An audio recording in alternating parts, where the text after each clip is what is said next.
chia đợi nó miền pi rương thì mà rương đấy có là sắc xa thì mà hà mô để chia đợi năng và ông sừng đây chim pua vì khọ mà ông để lều miền thì đây ấp sấp nè nực đời chán cứ thà sạch tray năng an chẳng cái nào cứ thà vào năng tray năng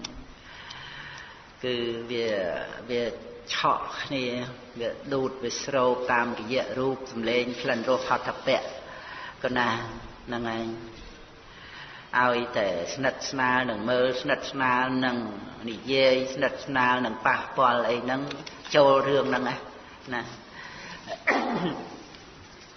châu rương rìa kẹt để chấm ra là năng chẳng hay pre và rồng po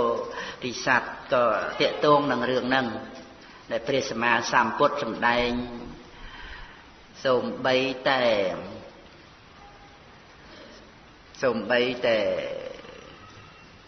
Phnom Tresma năng ảnh ông lơ khơi thay chỉ Phnom Thom nắng á năng ảnh còn nơi tại trong cái chuyện là chấm cua phi khọ năng cứ bạch chăm riệp rọc ấy tràn tê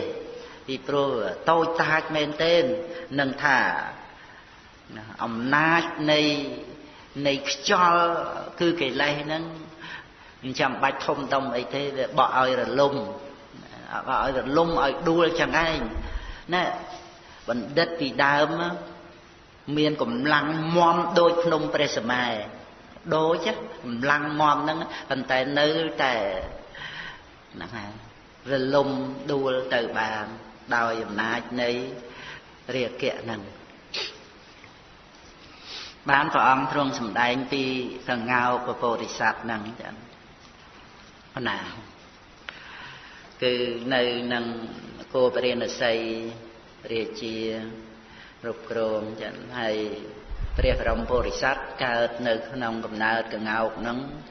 là o thăng pi sốt màu chẳng o nè cô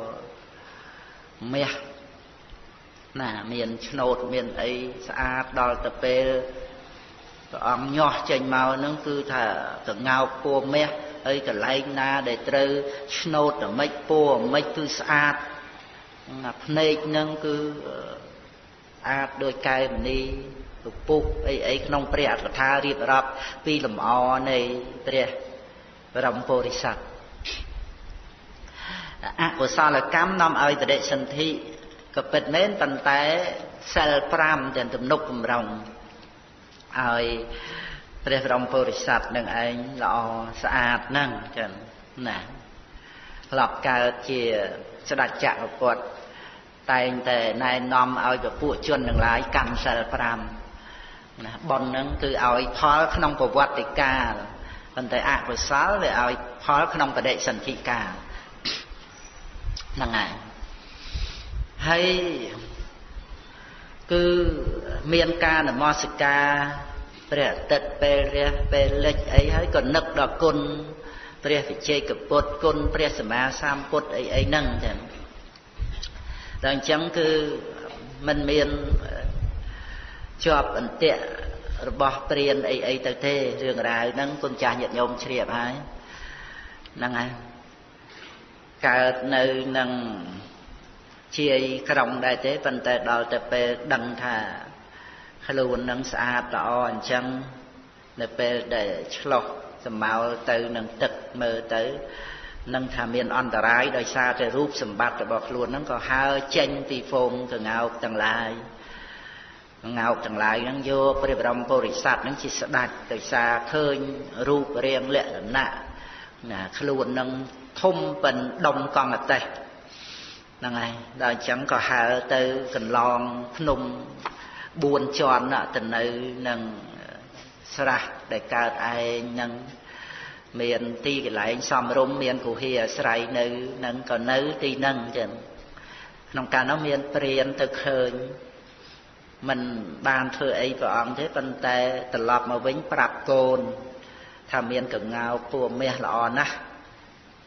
សិនបើពេលណាបរិជាសួរកូនឯងប្រាប់ទៅ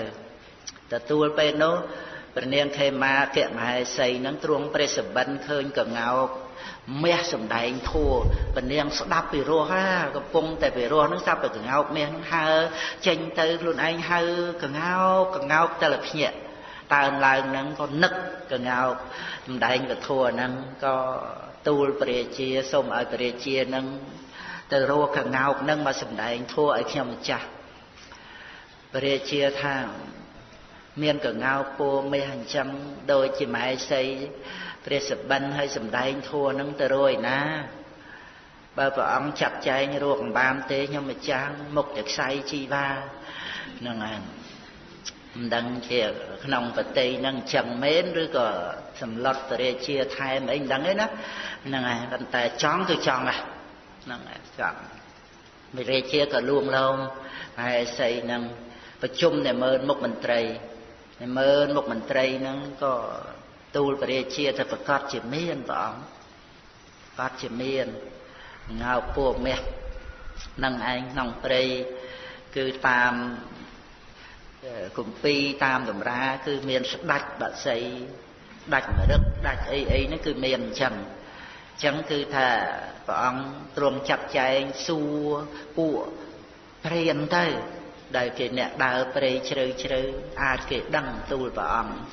បានប្រជុំទៅកូនព្រាននឹងឯងចឹងបានទូលព្រះអង្គព្រះរាជាសបាយបតីឲ្យតែបានដឹងថាមានអញ្ចឹងមែនព្រាននឹងប្រាប់តែខ្ញុំព្រះអង្គអត់បានឃើញទេតែ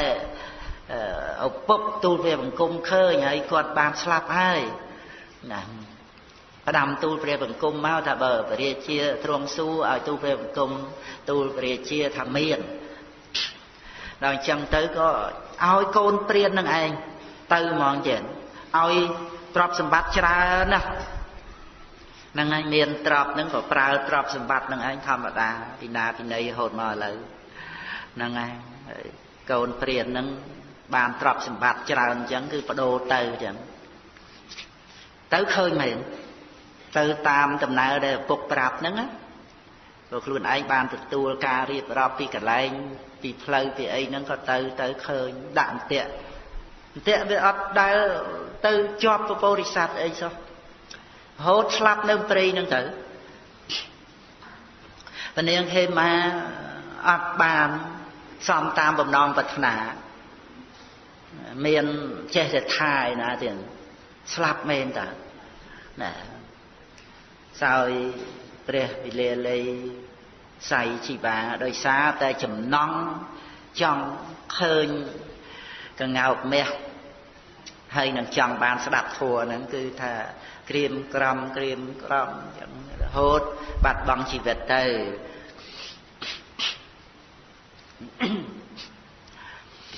ហើយព្រះរាជា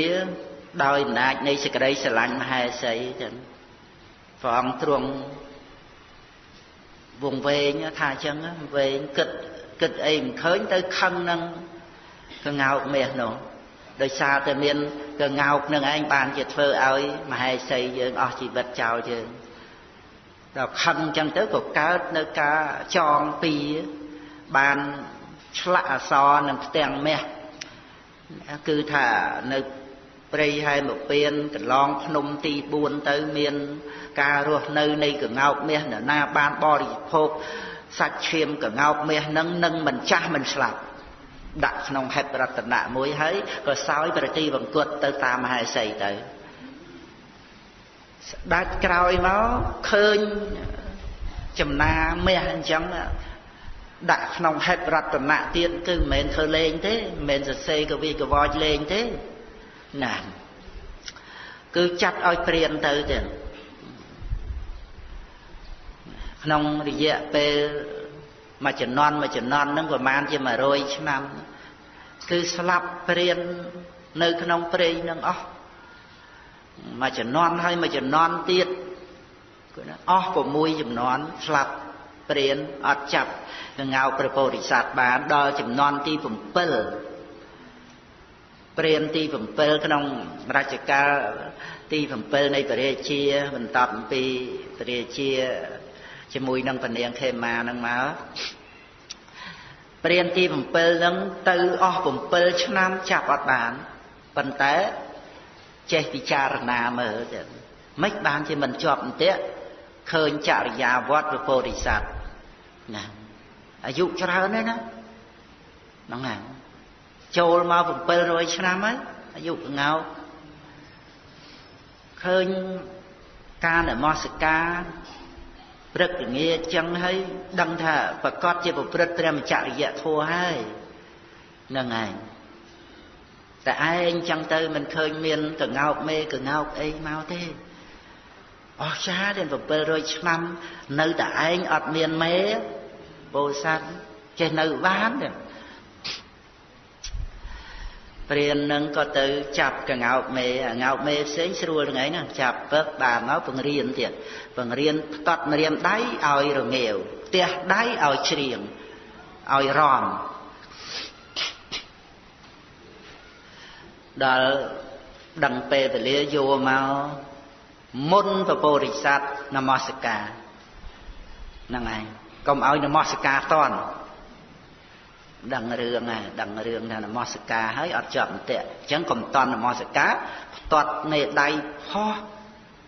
មេកងោកនឹងរងាវហ្មងទៀតមិនដែលលឺសោះហើយពេល100ឆ្នាំមកថាលឺម្ដងនេះគឺថាវារំដំដួងចិត្តកណាហ្នឹងឯងដឹងសំឡេងមេកងោកទៀតហើយអាកិលេសដែលវាប្រព្រឹត្តទៅរោគមេហ្នឹងវាអត់ងើបឡើងអស់700ឆ្នាំក្រំតែលឺមេកងោករងាវមករងាវហ្នឹងណាកិលេសងើបឡើងដូចពស់វែកបើកពពាព្រោះណាហ្នឹងពាក្យក្នុងពេលអត្តកថាចឹងស្ទុះមកមិញមិនមែនអត់បាននមស្ការមករមេកងោកហ្នឹងឯងជន់តេពឹបហ្នឹងតេវត្តឡើងផុតជើងពីដីហ្នឹងឯងក្បាលពីយ៉ុងក្រោមតែតេវត្តហ្នឹងឯងដល់ពេលហ្នឹងស្រាប់តែព្រានគិតហ្មងចឹងគិតអស់ចាខ្លួនឯងណាគឺថាខ្លួនឯងវិនិច្ឆ័យទៅនឹងមិនមែនថា 100% ទេប៉ុន្តែគិតថាអាចបានសម្រេចមែនដល់សម្រេចមែនវានឹកអស់ចាបានស្ដាប់ឮមកប្រហែលជា700ឆ្នាំអត់មានអ្នកណាចាប់បានហើយដល់តែយើងមកចាប់បានដោយសារតែកងោកមេដល់អញ្ចឹងវានឹកអស់ចាត្រង់ដែលថាការប្រព្រឹត្តធัวរបស់កងោកនឹងហើយនឹងជាយាមនមស្ការជាប់ព្រឹកល្ងាចនឹងប្រឹងប្រែងមិនគួរអញដើម្បីមកចាប់មហាសត្វបែបហ្នឹងសោះកើតចិត្តឡើងដើម្បីចង់លេងកងោកនឹងវិញចឹងនឹងចូលទៅក្រែងលោកកងោកនឹងភ័យទៅទៀតឃើញមនុស្សទៅនឹងថាវាយសម្លាប់អីខ្លួនអីចឹងមិនចង់ឲ្យកងោកនឹងភ័យលួបអែតនឹងសុំទ្រុំលើកព្រួយឡើងដើម្បីបាញ់ផ្ដាច់ខ្សែអន្ទាក់ហើយនិយាយពីកងោកពោធិសត្វដឹងថាអញជាប់អន្ទាក់មុខតែមានគេដាក់ហើយមិនក៏មិនឃើញគេរូតរះមកហ្នឹងដល់អញ្ចឹងគឺសម្លឹងមើលហ្មងចឹងប្រឹងសម្លឹងមើលជុំវិញត្រាប់តែឃើញណាបន្លោះលឹកឈើហ្នឹងកំពុងតែយឹតព្រួយបញ្ញាប់និយាយជាភាសាមនុស្សហ្នឹងឯងបានក្នុងដីដកហ្នឹងចាប់ពីកន្លែងហ្នឹងស្ដេចកងោកពោធិសត្វក៏បានពោលជាភាសាមនុស្សម្នាសម្លាញ់ព្រានបើសិនបើអ្នកចាប់ខ្ញុំព្រោះហេតុនៃទ្រព្យអ្នកកុំសម្លាប់ខ្ញុំឡើយសូមចាប់ខ្ញុំទាំងរស់ហើយនាំខ្ញុំទៅកាន់ចំណាក់ព្រះរាជាចុះអ្នកទំនងជានឹងបាននៅទ្រព្យដ៏ច្រើននិយាយអញ្ចឹងណាបញ្ញាប់និយាយមកព្រោះគេឃើញលើកព្រួញមានបាញ់មានអត់បាននឹកបន្តិចបន្តួចថាគេបាញ់លេងខ្លួនឯងណាយើងក៏មិនបានទៅនឹកអញ្ចឹងនឹងឯងមុខតែគេបាញ់សម្លាប់ហ្នឹងប៉ុន្តែនឹកដើម្បីការពារអាយុជីវិតហ្នឹងគឺថាគ្រាន់តែសម្លាប់យកសាច់បរិភោគហ្នឹងវាមិនប្រមាណទេពីព្រោះសមត្ថភាពរបស់ព្រះអង្គហ្នឹងអាចធ្វើឲ្យព្រះរាជាជ្រះថ្លាហើយនឹងបានទ្រព្យដល់ព្រាននឹងច្រើនហ្នឹងហើយ បានកូនព្រានព្រៃនឹងពោលថា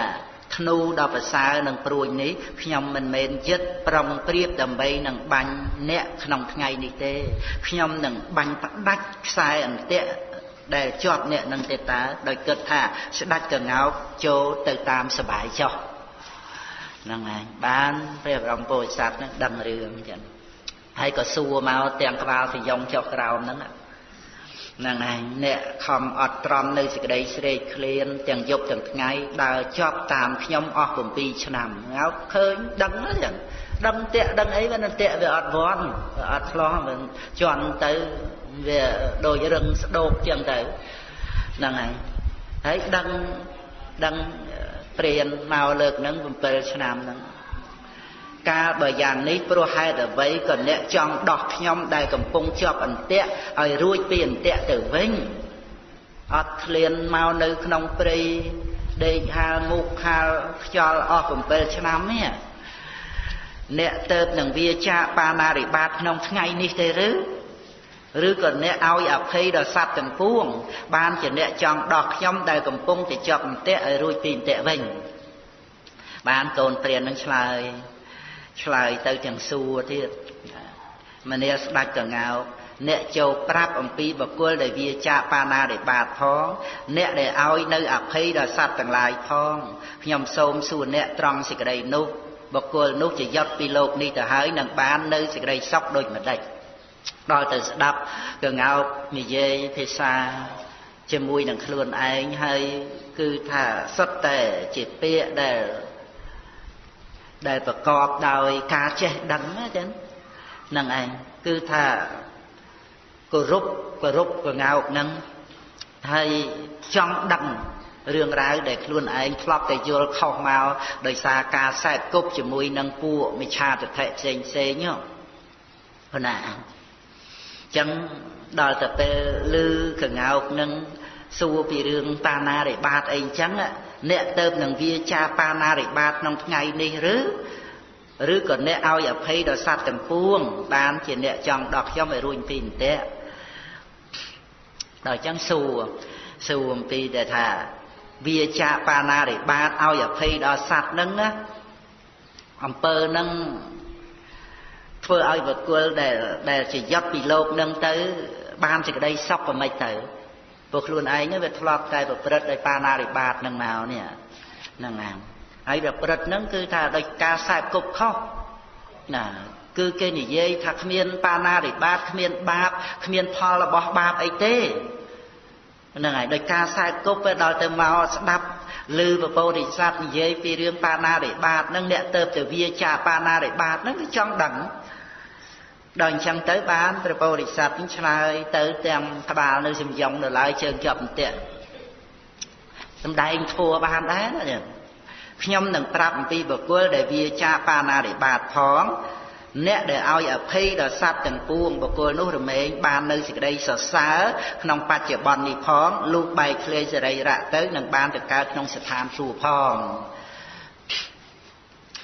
បានកូនព្រាននឹងថាសមណៈព្រាហ្មណ៍ពួកខ្លះបានពោលថាទេវតាទាំងឡាយមិនមានទេជីវៈក្នុងโลกនេះរមែងដល់នៅសេចក្តីដាច់សូន្យស្លាប់ទៅសូន្យហើយផលនៃអំពើដែលសត្វធ្វើល្អធ្វើអាក្រក់រមែងដល់នៅសេចក្តីដាច់សូន្យដូចគ្នាទាំងពោលថាទានជាអ្វីដែលមនុស្សល្ងងបញ្ញត្តិហើយខ្ញុំក៏ជឿពាក្យរបស់សមណៈព្រាហ្មណ៍នោះឯងដែលចាត់ទុកថាជាព្រះអរហន្តហេតុនោះបានជាខ្ញុំសម្រាប់សត្វទាំងឡាយប្រាប់ពពោធិសត្វចឹងណាហ្នឹងហើយបានជាពពោធិសត្វហ្នឹងបានសម្ដែងនៅសមណៈព្រាហ្មណ៍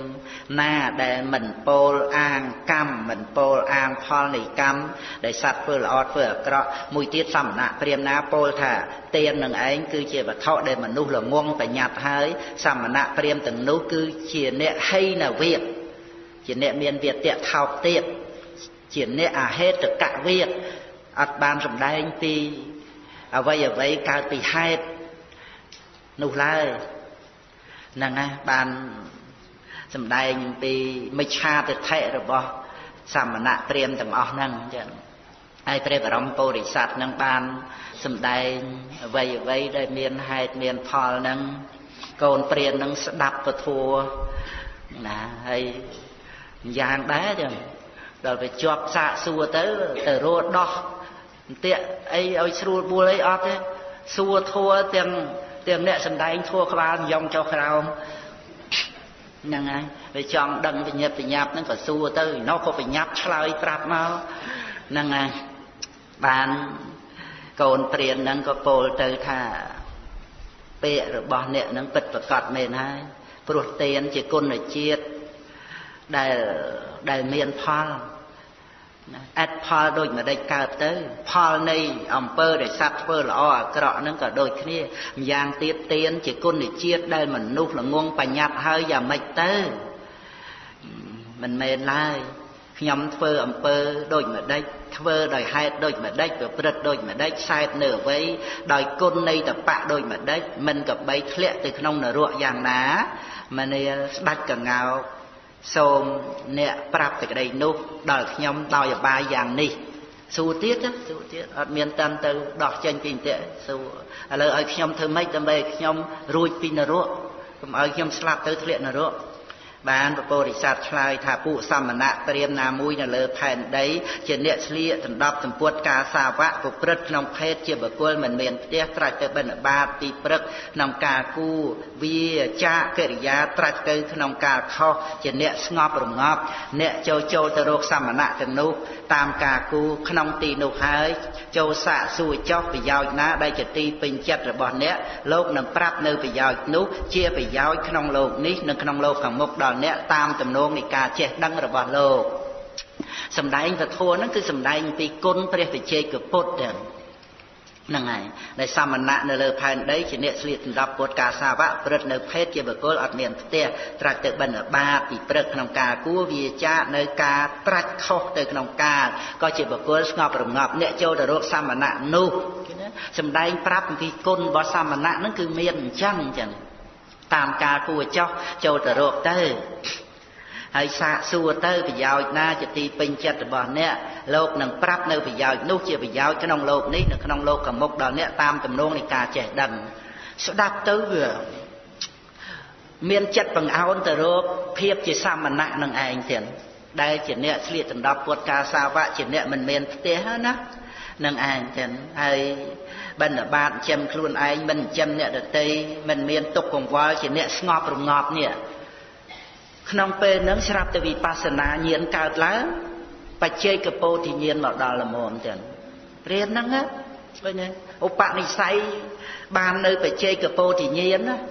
ហើយដោយសារការសែបគប់ខុសទៅជាព្រានសិនណាទៀតហើយបាននៅបច្ចេកពោធិញាណដោយសារមកស្ដាប់ពធរបស់ព្រះបរមពុរិស័ទជាស្ដេចកងោកហ្នឹងឯងអស្ចារ្យទៀតហ្នឹងឯងព្រះបរមពុរិស័ទព្រះអង្គសម្ដែងពធមើលហ្នឹងឯងព្រះអង្គនៅជាសត្វហើយ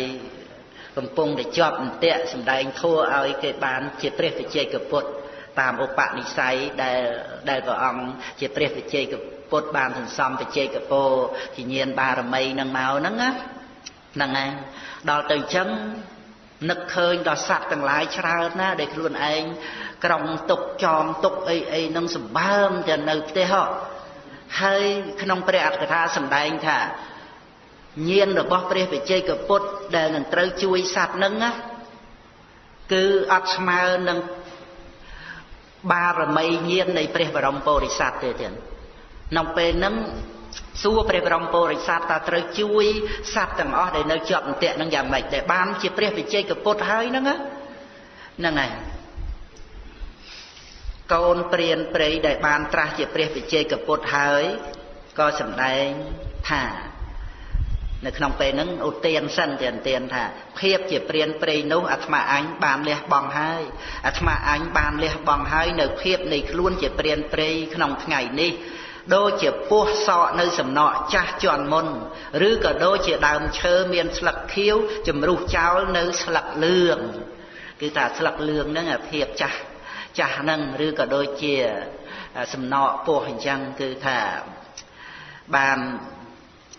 សក់នៅសំណក់ចាស់ជាន់មុននឹងចោលណាបានន័យថាលះបង់នៅភាពជាព្រានព្រៃនឹងហើយ ព្រានព្រៃនឹងជាតំណាងនៃកិលេសទាំងអស់ហ្នឹងបានលះបង់ចោលហើយដល់អញ្ចឹងទៅព្រះបរមពុរិស័ទសួរថាធម្មតាបើអ្នកបាននៅបច្ចេកពោធិញ្ញាណហើយអ្នកធ្វើ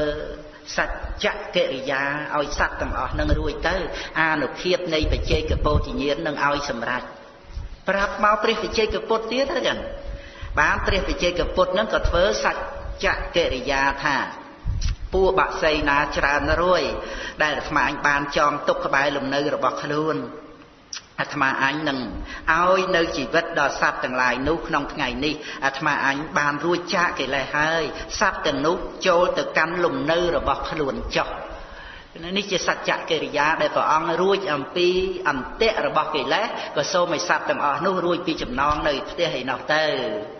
នឹងឯងផុតអំពីសច្ចកិរិយាគឺថាសត្វទាំងអស់រួចពីអន្ទាក់រួចពីទ្រង់ទៅតាមលំនៅរបស់ខ្លួនចឹងក៏ណាបានព្រះសម្មាសម្ពុទ្ធព្រះអង្គទ្រង់ត្រាស់សម្ដែងពគាថាអភិសម្ពុទ្ធគាថាព្រះសម្មាសម្ពុទ្ធទ្រង់ត្រាស់ថាព្រានព្រៃមានអន្ទាក់ក្នុងដៃត្រាច់ទៅក្នុងព្រៃដើម្បីតាក់នៅស្ដេចកងោកដែលមានយោះលុះតាក់នៅស្ដេចកងោកដែលមានយោះបានហើយក៏បានរួចចាកសេចក្តីទុក្ខដោយតថាគតដែលបានរួចចាកពីសេចក្តីទុក្ខដោយសយំភូញាណដោយឆ្នោះដែរនឹងព្រះអង្គទ្រង់សម្ដែងប្រកាសឡើងក្នុងពេលនោះឯងបានប្រជុំពជាដកទៅគឺថាស្ដេចកងោកនឹងបានមកជាតថាគតហើយព្រះវិជ័យកពុទ្ធនឹងបរិនិព្វានទៅហើយភិក្ខុដែលលោកនឹកអបសក់ព្រោះតែអាស្រ័យនឹងស្ត្រីដែលជាទីស្រឡាញ់ធ្វើឲ្យលោកអបសក់ហ្នឹងទៀតស្ដាប់វិជាដកហ្នឹងព្រះអង្គប្រកាសសច្ចធម៌ទៀតបានសម្រេចព្រះអរហន្តស្ដាប់វិជាដកហ្នឹងមហាមោរជាដកទៀតបានសម្រេចព្រះអរហន្តជាព្រះអរហន្តបរិនិព្វានក្រោមមលុបសម្ពុតកាសាវៈទាំងគួរឲ្យជ្រះថ្លាណាក្នុងពុទ្ធសាសនាទាំងសូមអនុមោទនីណាព្រឹកស្អែកទៅសាលានៅមុខវត្តព្រែកពោទាំងណានឹងឯងចិត្តវត្តហ្នឹងជាប់វត្តហ្នឹងឯងហ្នឹងឯងហើយស្អែកយើងរៀនទៀតធម្មតាទៀតហើយទឹកស្អែកហ្នឹងដោយសេចក្តីជ្រះថ្លាណាសូមឧទ្ទិសនៅបរិយាកុសលថ្វាយចំពោះសម្ដេចព្រះគមហាសង្ឃរាជាទឹកដីសូមសម្ដេចគង់នៅជាសុខមាលភាពអំពីពុទ្ធបរិស័ទខ្ញុំកណាគ្រប់ព្រះអង្គគ្រប់គ្នាបំពេញនៅធម្មទានទាំងកណាព្រមទាំងពួកទេវតាទាំងឡាយក៏បានអនុមោទនាសូមឲ្យពុទ្ធសាសនារុងរឿងចម្រើនតទៅទាំងទុក្ខបត្តាចនិតទុំខាពេយ៉ាំបន្តាចនិតហេយាសោកម្មបន្តាចនិតសោកាហន្តសាមពេ